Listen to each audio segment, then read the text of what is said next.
Hello friends, myself RB Prasad. Welcome to my YouTube channel RB edu point. दोस्तों, जैसा कि जानते हैं कि हम अपने यूट्यूब चैनल के माध्यम से आपको फिजिक्स, मैथ एवं अन्य विषय से संबंधित फैक्ट्स को देते रहते हैं।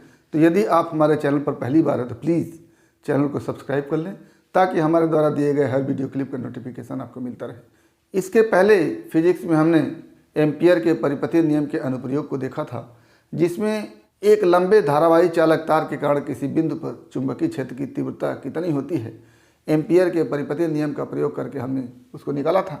आज हम एम्पियर के परिपथीय नियम के द्वितीय अनुप्रयोग की बात करेंगे, जिसमें लंबी धारावाही परिनालिका के कारण किसी बिंदु पर चुंबकीय क्षेत्र की तीव्रता को देखेंगे।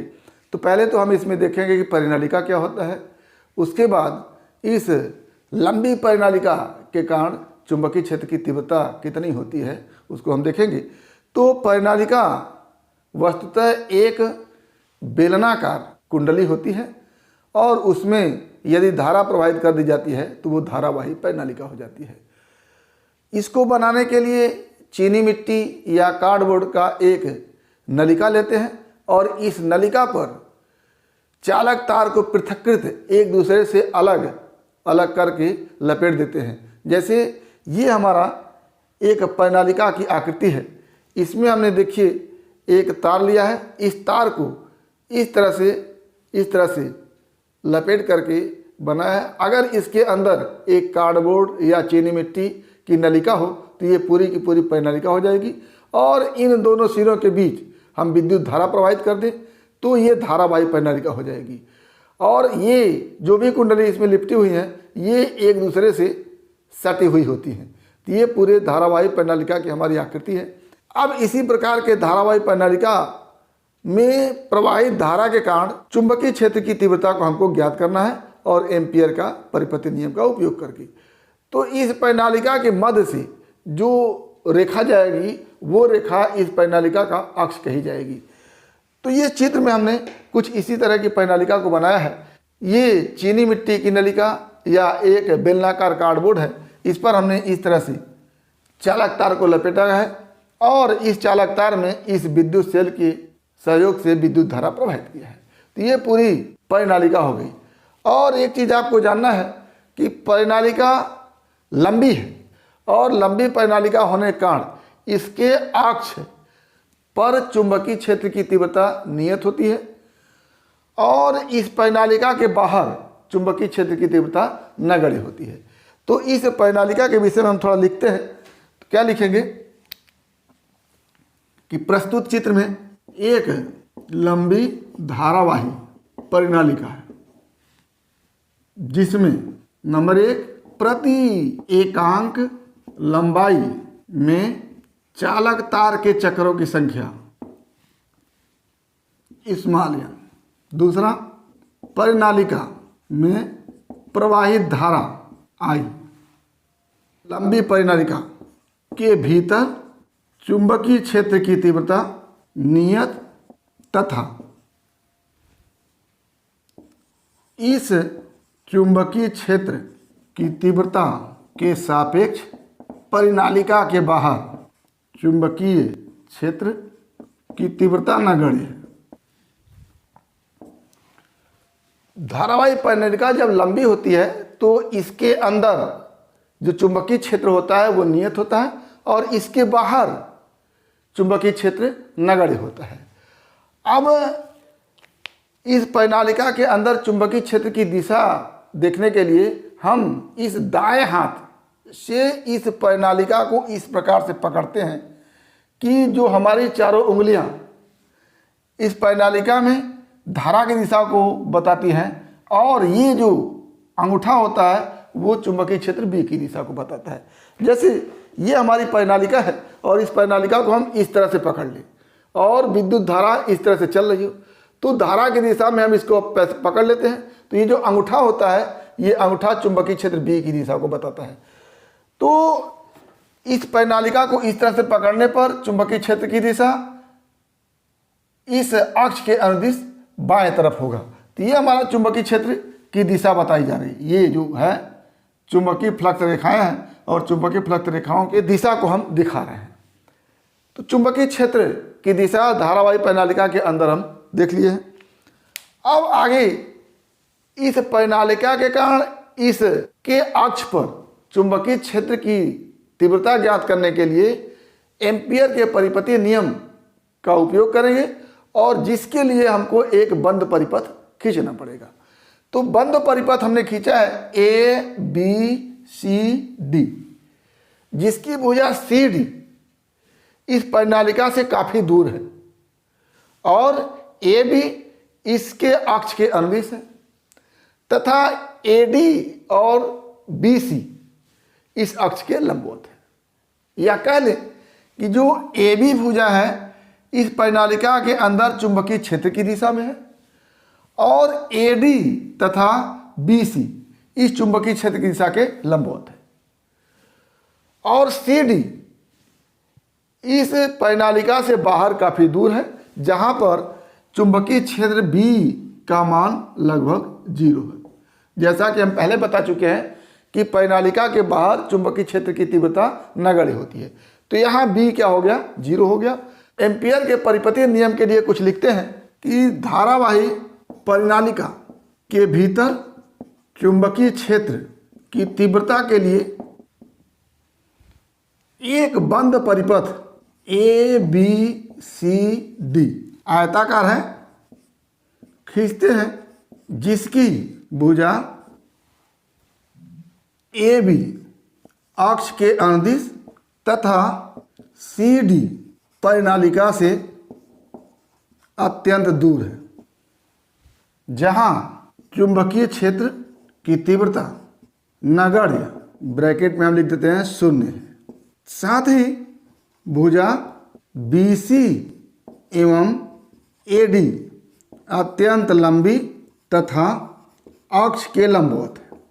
ये परिनालिका का अक्ष है तो बी सी और ए डी अक्ष के लंबवत हो गए और सी डी इस परिनालिका से बहुत दूर है क्योंकि बी सी और ए डी काफ़ी लंबे हैं। तो ये सी डी बहुत दूर होने के कारण यहाँ पर बी क्या है, 0 है और ए बी इस धारावाही परिनालिका के अक्ष के अनुदिश है और कह सकते हैं कि चुंबकीय क्षेत्र की तीव्रता की दिशा के अनुदिश है क्योंकि परिनालिका के अंदर चुंबकीय क्षेत्र की दिशा उसके अक्ष के अनुदिश है। तो अब क्या लिखेंगे कि बंद परिपथ ए बी सी डी के लिए एम्पियर का परिपथीय नियम लगाने पर एम्पियर का परिपथीय नियम क्या है, इस बंद परिपथ के अनुदिश चुंबकीय क्षेत्र बी का बंद रेखीय समाकलन इस बंद परिपथ के अंदर जितनी धारा है उसका μ0 गुना होता है। तो क्या लिखेंगे, बंद रेखीय समाकलन किसका, बी का, और रेखीय समाकलन है तो बी डॉट डीएल हो जाएगा और दोनों वेक्टर में होगा क्योंकि दोनों की दिशा होती है, इज इक्वल टू μ0 इंटू आई इस बंद परिपथ के अंदर कितनी धारा है। तो बंद परिपथ के अंदर धारा को निकालने के लिए एक लूप में, इसमें ढेर सारे लूप बने हुए हैं तो एक लूप में धारा आई है, एक लूप में धारा आई है और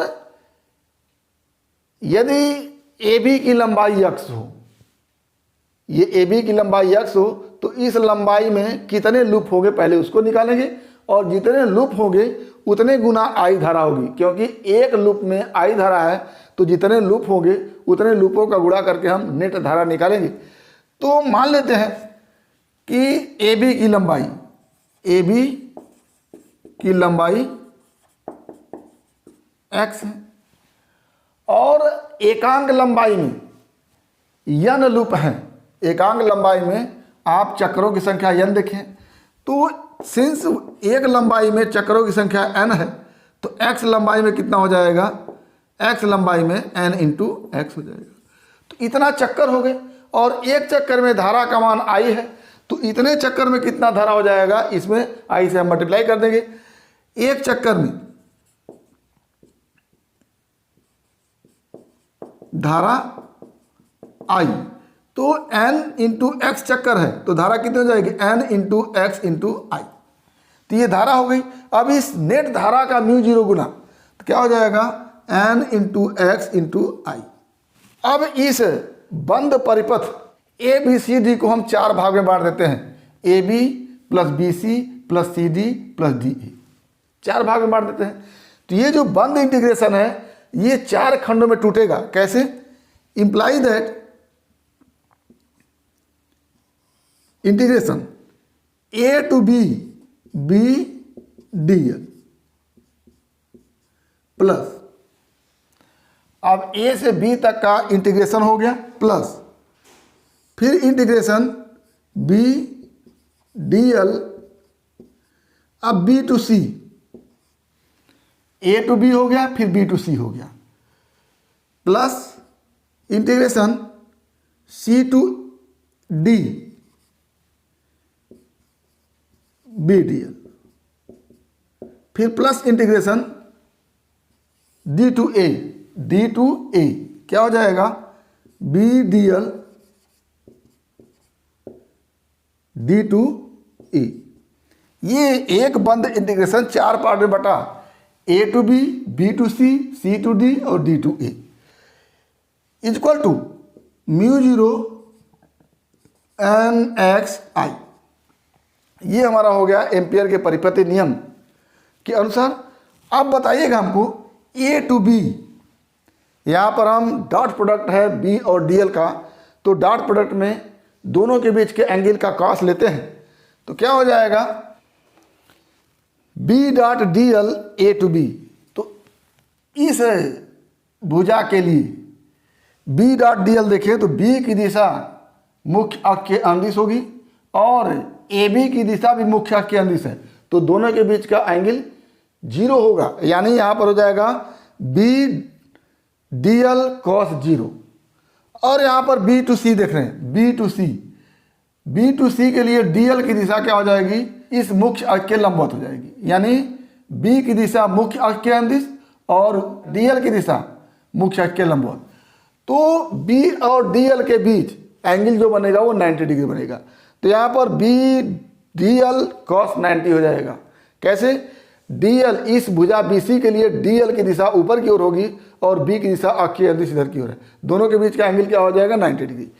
अब सी टू डी की बात करें तो बी की दिशा अक्ष के अंदिश इधर की ओर है, सी डी के लिए डी एल की दिशा बी के विपरीत दिशा में है, यानी 180 डिग्री का एंगल बन रहा है। लेकिन यहाँ पर बी इक्वल टू क्या है, 0 है। तो जब बी इक्वल टू 0 है तो ये हमारा सी टू डी की जगह बी इक्वल टू 0 हो गया और बी टू सी के लिए cos 90 हो जाएगा। और यहाँ पर बी डी टू ए के लिए डी से ए की तरफ चलेगी, तो ये नीचे की तरफ डी एल की दिशा होगी और ये इधर की तरफ है, तो दोनों के बीच का एंगल क्या हो जाएगा 90 डिग्री हो जाएगा। तो ये हो जाएगा cos 90। तो यहाँ पर cos 90 रखेंगे, b into D L cos 90 रखेंगे तो ये पूरा 0 हो जाएगा। यहाँ पर b के 0 होने के कारण ये पूरा 0 हो जाएगा। यहाँ पर फिर b डी एल कॉस 90 रखेंगे तो ये 0 हो जाएगा। बचेगा क्या, ये जिसमें है cos 0, यानी b की दिशा जिधर है उधर ही ab के लिए dl की दिशा है, तो यहाँ पर 0 हो गया। ये फैक्टर ये फैक्टर ये फैक्टर 0 होंगे, केवल ये फैक्टर बचेगा। तो क्या मिलेगा हमारे पास, integration a to b b D L cos 0 equal to mu 0 N x I. अब b चूंकि इस अक्ष के अंदिश कांस्टेंट है इसके अंदर, तो b को हम बाहर निकाल सकते हैं। हो जाएगा a to b D L cos 0 का मान 1 होता है equal to mu 0 N x आई।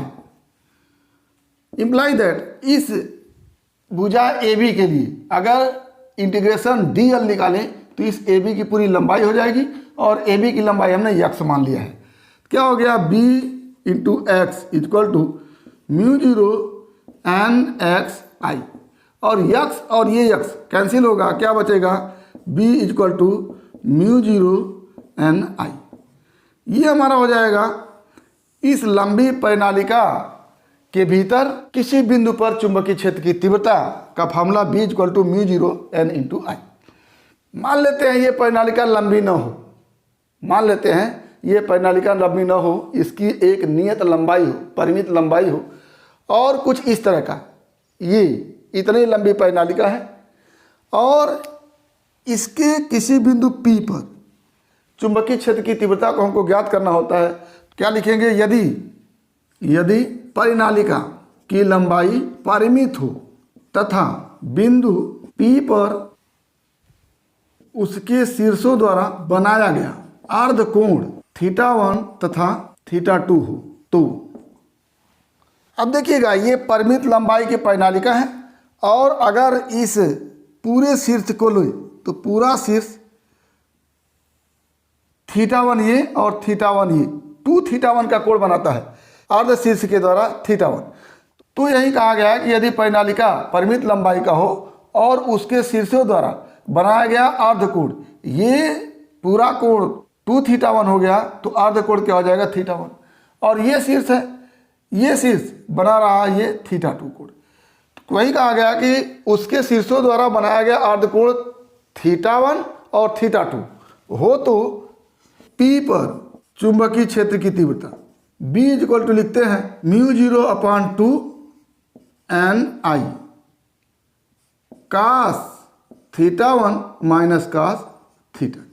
ये एक फार्मूला होता है जब परिमित लंबाई की परिनालिका होती है और उसके शीर्षों द्वारा बिंदु P पर अर्धकोण θ1 तथा θ2 बनता है। इसी फार्मूले में यदि आप इसको अपरिमित लंबाई का यानी बहुत लंबी परिनालिका बना दें तब के लिए क्या होगा? ये अक्ष बहुत दूर जाएगा और ये शीर्ष पुनः θ1 इक्वल टू 0 एंगल बनाएगा। तो ऐसी स्थिति में लंबी परिनालिका के लिए देखिएगा यही फार्मूला बन के आएगा। B इक्वल टू क्या हो जाएगा? μ0/2 Ni। और जब ये परिनालिका बहुत लंबी होगी तो ये वाला θ1 0 हो जाएगा और θ2 180 हो जाएगा। ये जाएगा इधर की तरफ और ये जाएगा इधर की तरफ, तो दोनों एंगल θ1 क्या हो जाएगा? 0 हो जाएगा, θ2 क्या हो जाएगा? 180 हो जाएगा। तो क्या हो जाएगा? cos 0 minus cos 180। यहाँ लिख देते हैं लंबी परिनालिका के लिए θ1 इक्वल टू 0 और θ2 इक्वल टू 180। तब भी इक्वल टू क्या हो जाएगा? यहाँ से देखेंगे आप कहा जाएगा μ0/2 Ni इंटू cos 0 का मान 1 होता है और माइनस cos 180 का मान -1 होता है। तो माइनस माइनस मिलकर +1 हो जाएगा। तो 1 ये 2 हो गया, इंटू 2 कर देंगे तो फिर वही आ जाएगा μ0 Ni। तो B के लिए μ0 Ni तब आया जब परिनालिका बहुत लंबी थी, जिसको हम पहले भी निकाल चुके हैं। और परिनालिका यदि परिमित लंबाई का है तो B का मान μ0/2 Ni cos θ1 माइनस cos θ2 होगा। अब परिनालिका बहुत लंबी है, उसके किसी एक सिरे पर बिंदु P डैश है, तो यहाँ पर चुंबकीय क्षेत्र की तीव्रता क्या होगी? यहाँ पर चुंबकीय क्षेत्र की तीव्रता निकालने के लिए ये अक्ष इनफाइनाइट पर जाएगा, बहुत दूर जाएगा, और इस अक्ष के साथ ये जो सिरा एंगल बनाएगा वो 0 बनाएगा। क्या होगा कि परिनालिका के एक सिरे पर θ1 इक्वल टू 0 हो जाएगा और θ2 इक्वल टू 90 हो जाएगा। तो ऐसी स्थिति में B इक्वल टू क्या हो जाएगा? μ0/2 Ni cos 0 माइनस cos 90। अब एक सिरे पर करेंगे तो ये अक्ष है और एक सिरे को ऐसे मिलाएंगे तो ये 90 डिग्री हो जाएगा, और ये सिरा अनंत लंबाई का है तो बहुत दूर जाएगा, तो ये कोण जो हो जाएगा वो 0 हो जाएगा। तो यहाँ से क्या बन गया? B equal to μ0 Ni/2। तो लंबी परिनालिका है, उसके एक सिरे पर चुंबकीय क्षेत्र की तीव्रता B इक्वल टू μ0 Ni/2 हो गया। तो इन दोनों फार्मूले से आप क्या देख रहे हैं कि परिनालिका लंबी है और उसके मध्य में चुंबकीय क्षेत्र की तीव्रता μ0 × Ni है, और एक किनारे पर चुंबकीय क्षेत्र की तीव्रता μ0 Ni/2 है। यानी एक सिरे पर चुंबकीय क्षेत्र की तीव्रता जो है वो मध्य में चुंबकीय क्षेत्र की तीव्रता का क्या है? आधा है। तो यहाँ से निष्कर्ष के रूप में लिखेंगे कि लंबी परिनालिका के एक सिरे पर चुंबकीय क्षेत्र की तीव्रता मध्य में चुंबकीय क्षेत्र की तीव्रता की आधी होती है।